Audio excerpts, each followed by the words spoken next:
جب اسرائیل مصر سے نکل آیا، یعنی یعقوب کا گھرانہ اجنبی زبان والی قوم میں سے، تو یہودا اس کا مقدس اور اسرائیل اس کی مملکت ٹھہرا۔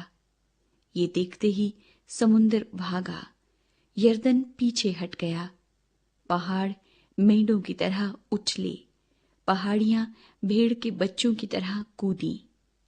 اے سمندر، تجھے کیا ہوا کہ تو بھاگتا ہے؟ اے یردن، تجھے کیا ہوا کہ تو پیچھے ہٹتا ہے؟ اے پہاڑوں، تم کو کیا ہوا کہ تم میڑوں کی طرح اچھلتے ہو؟ اے پہاڑیوں، تم کو کیا ہوا کہ تم بھیڑ کے بچوں کی طرح کودتی ہو؟ اے زمین، تو رب کے حضور، یعقوب کے خدا کے حضور تھر تھرا، جو چٹان کو جھیل اور چکماک کو پانی کا چشمہ بنا دیتا ہے۔